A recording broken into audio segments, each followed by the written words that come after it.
Welcome to Not Milk Never Milk. Subscribe if you're lactose intolerant. You start by enabling switch control so your iPhone can accept alternate inputs.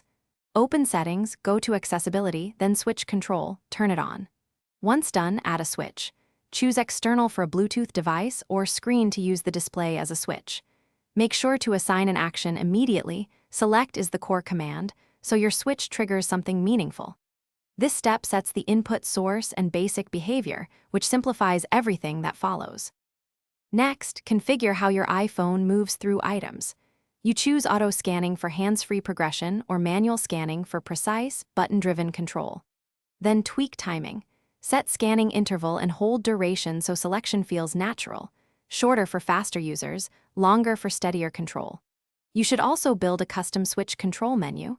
Add frequently used items and gestures so a single switch can perform multi-step actions. This tailoring reduces frustration and speeds regular tasks.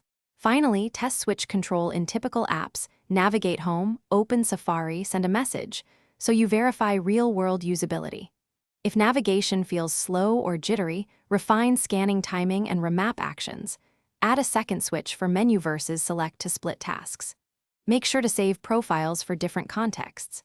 If things go wrong, check Bluetooth connections first, restart the iPhone, and repair any external switch. This fixes most connectivity and responsiveness problems quickly.